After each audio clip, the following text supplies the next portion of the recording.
Good morning guys, pinasukan na ako ng unang booking dito sa Batasan. 1.3 kilometers ang pickup, 5 minutes naman ang biyahe.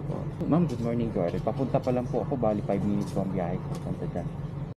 Papunta na ako sa pickup location. Dumating na ako dito sa pickup location kaya tumawag ako kay ma'am na nandito na ako. Paalis na kami ni ma'am dito sa Batasan, babiyahe na kami papuntang Sampaloc, Manila sa layong 14 kilometers, 45 minutes naman ang biyahe. Pagdating namin sa bandang Fisher Mall, medyo na traffic kami. Dumating na kami dito sa drop-off location ni ma'am dito sa Sampaloc. 191 naman ang pamasahe ni ma'am pero binayaran niya ako ng 200. Pagkatapos ko may drop yung una kong booking, may pumasok agad. 130 meters ang pickup, 1 minute naman ang biyahe. Dumating na ako dito sa pickup location kaya tumawag ako kay ma'am na nandito na ako. Alam niyo, ma'am? Eliza. Paalis na kami ni ma'am dito sa pickup location. Dito lang yan sa Sampaloc, Manila. Ang drop-off ni ma'am sa Sampaloc lang din. Babiyahe na kami sa layong 2.4 kilometers, 17 minutes naman ang biyahe kasi medyo traffic.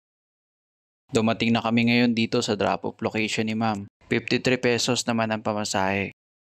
Pagkatapos ko maibaba yung pangalawang booking ko, medyo natagalan ako bago makakuha ulit ng booking dahil malalayo yung pickup. Mga ilang minuto rin ako naghintay bago ako nakakuha ng booking. 1.8 kilometers ang pickup, 8 minutes naman ang biyahe. Papunta na ako sa pickup location. Dito na ako ngayon sa pickup location at isasakay ko na si sir. Nagkamali pa nga si sir ng pin sa drop-off location na dapat sa Maynila siya papunta. Ang napin niya papuntang Quezon City. Kaya kinausap ako ni sir kung okay lang ba na idiretso ko na siya sa Maynila. Dahil malilate na si sir, dumating ako dito sa pickup location ng 7:45. Dapat 8 AM makarating na siya doon sa pupuntahan niya. Pumayag naman ako kasi malapit lang naman.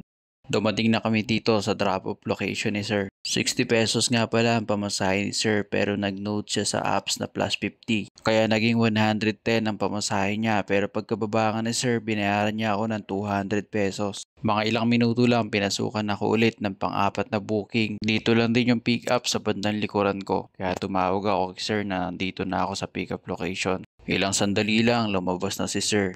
Paalis na kami ni sir dito sa Manila, babiyahe na kami papuntang Makati sa laying 5.1 kilometers, 20 minutes naman ang biyahe. Dumating na kami dito sa drop-off location ni sir dito sa Makati. Ang pamasahe naman ni sir 72 pesos pero binayaran niya ako ng 80. Pagkatapos ko may drop yung pang-apat na booking, nagpahinga muna ako dito sa Makati. Habang nagpapahinga ako, naghihintay na rin ako ng booking na pabalik ng Quezon City. Sakto naman at may pumasok na booking na papunta ng Quezon City. Papunta na ako sa pickup location, 980 meters ang pickup, 4 minutes naman ang biyahe. Dumating na ako sa pickup location kaya nag-message ako kay sir na nandito na ako. Paalis na kami ni sir dito sa Makati. Babiyahe na kami papuntang Mesa Residence sa Quezon City. Babiyahe na kami sa layang 6.9 kilometers, 25 minutes naman ang biyahe. Dito na kami ngayon sa drop-off location ni sir. 91 pesos naman ang pamasahe ni sir pero binayaran niya ako ng 100. Wala nang pumapasok na booking sa Quezon City kaya naisipan ko lumipat ng Sampaloc, Manila. Dito naman may pumasok papunta naman ng Cubao. Kaya tumawag muna ako kay sir na papunta na ako sa pickup location.